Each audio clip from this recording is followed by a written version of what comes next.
깊은 산에 눈이 내리던 새벽이었습니다. 마을 끝 허름한 초가집에 살던 나무꾼 만석은 낡은 지게를 지고 산길을 올랐습니다. 아내는 오래전 세상을 떠났고 하나뿐인 아들은 굶주림과 병을 이기지 못해 먼저 떠난 뒤였습니다. 남은 것은 무딘 도끼 하나와 하루하루 버티는 늙은 몸뿐이었습니다. 그의 겨울은 유난히 모질었습니다. 논밭은 얼어붙고 장작값은 떨어지고 마을 사람들의 얼굴에는 웃음이 사라졌습니다. 그런데도 마을을 다스리는 부자 장돌은 곡식을 풀지 않았습니다. 곳간은 산처럼 쌓여 있었지만 가난한 집 아이들이 굶어 쓰러져도 문은 열리지 않았습니다. 만석은 그런 마을을 뒤로하고 산속 깊이 들어갔습니다. 눈 덮인 숲은 숨소리조차 얼어붙은 듯 고요했습니다. 마른 나뭇가지를 베던 그때 어디선가 낮고 끊어진 울음소리가 들렸습니다. 짐승의 울음 같기도 하고 사람의 신음 같기도 했습니다. 만석은 도끼를 쥔 손에 힘을 주었습니다. 눈길 위에는 붉은 피가 길게 이어져 있었습니다. 피를 따라가자 바위 틈 아래 거대한 호랑이 한 마리가 쓰러져 있었습니다. 뒷다리에는 사냥꾼의 쇠덫이 깊이 박혀 있었고 흰 눈 위로 피가 번지고 있었습니다. 호랑이의 눈이 만석을 향했습니다. 그 눈에는 사나움보다 고통이 먼저 담겨 있었습니다. 만석은 도망쳐야 했습니다. 늙은 나무꾼이 다친 호랑이를 상대할 수 있을 리 없었습니다. 그러나 발이 떨어지지 않았습니다. 그 순간 만석은 오래전 병든 아들의 눈을 떠올렸습니다. 살려달라고 말하지 못한 채 그저 바라보기만 하던 그 눈이었습니다. 만석은 도끼를 내려놓았습니다. 그리고 떨리는 손으로 덫을 붙잡았습니다. 채덫은 차갑고 무거웠습니다. 손바닥이 찢어지고 피가 흘렀습니다. 호랑이는 고통에 몸을 떨었지만 이상하게도 만석을 공격하지 않았습니다. 한참을 씨름한 끝에 덫이 벌어졌습니다. 호랑이의 다리가 풀렸습니다. 만석은 자신의 낡은 저고리를 찢어 상처를 감쌌습니다. 눈바람은 거세졌고 그의 손끝은 얼어갔습니다. 호랑이는 힘겹게 몸을 일으켰습니다. 커다란 몸이 휘청였지만 곧 만석 앞에 조용히 섰습니다. 그날 산속에서 사람과 짐승은 오래 마주보았습니다. 호랑이는 고개를 낮게 숙였습니다.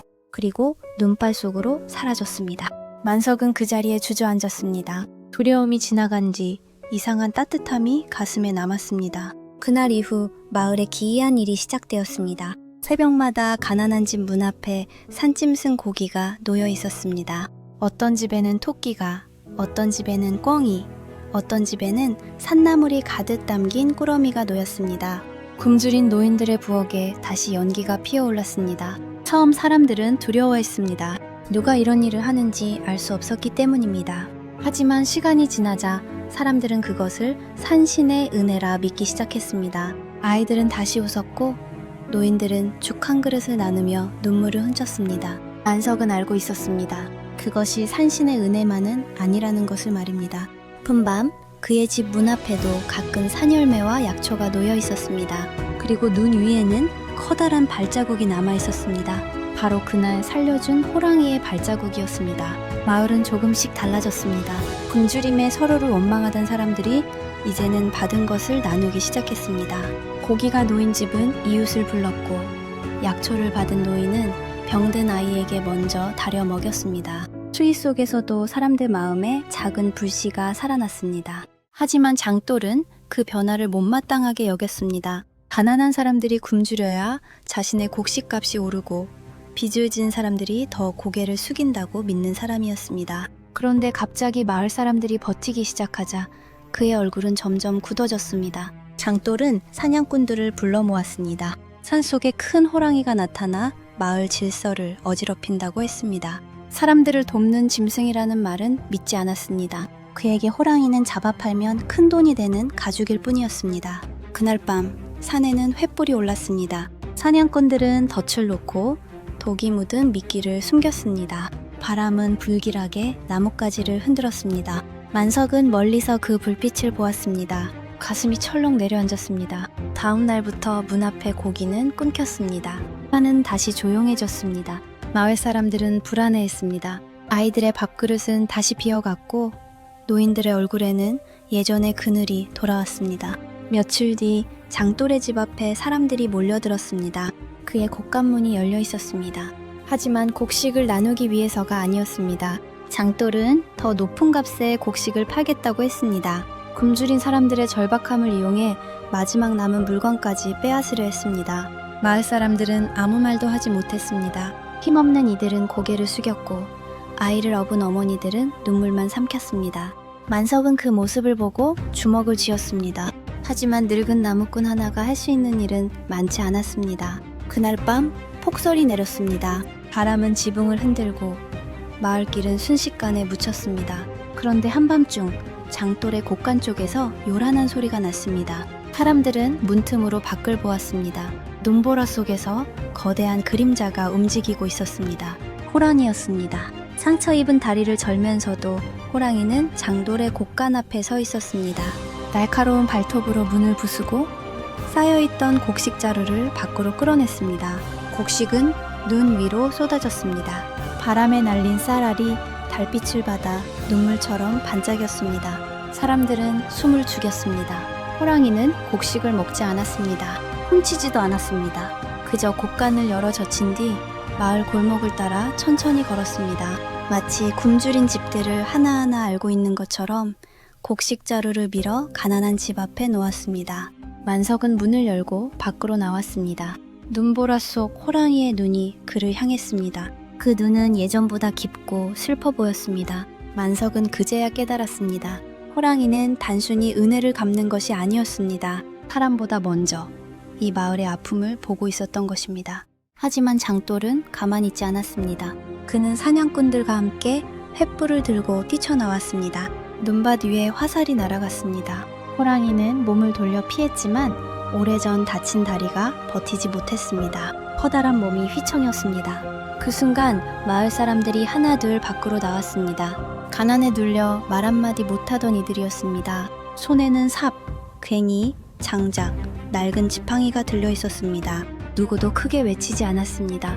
다만 호랑이 앞을 조용히 막아섰습니다. 장돌은 분노했습니다. 자신의 곡식을 훔친 짐승을 감싸느냐며 사람들을 몰아붙였습니다.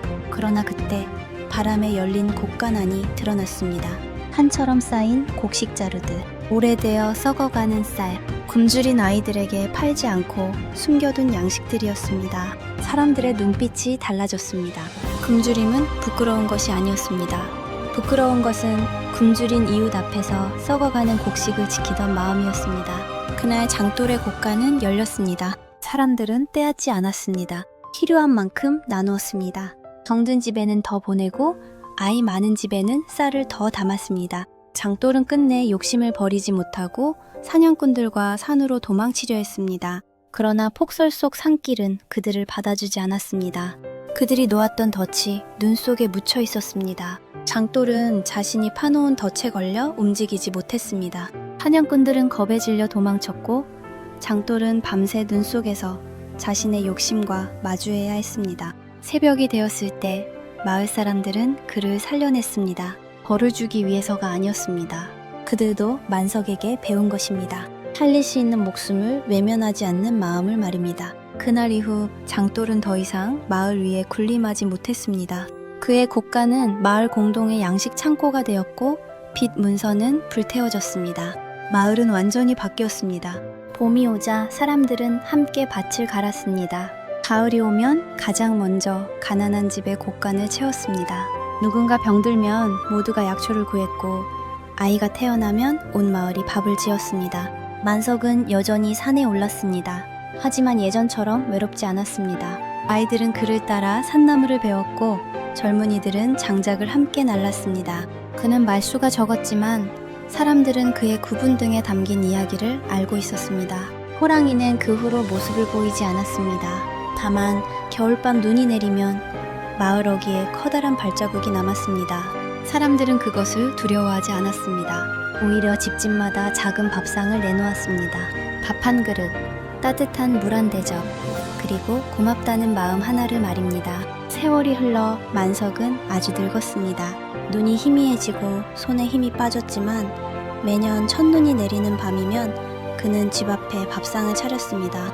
아무도 먹지 않는 밥상이라 해도 그는 빠뜨리지 않았습니다.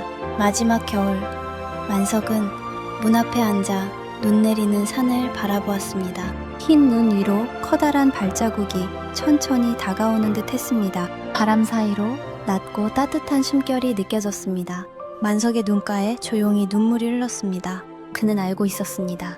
그날 산속에서 자신이 살린 것은 호랑이 한 마리가 아니었습니다. 굶주림에 얼어붙은 사람들의 마음이었습니다. 그리고 마을 사람들도 알고 있었습니다. 기적은 산에서 내려온 호랑이가 만든 것이 아니라 죽어가는 생명을 외면하지 않은 한 나무꾼의 손끝에서 시작되었다는 것을 말입니다. 그 후로 그 마을에는 오래도록 이런 말이 전해졌습니다. 사람이 짐승을 살리면 짐승이 마을을 살리고 그 은혜를 기억한 마을은 끝내 사람을 다시 살린다고 말입니다.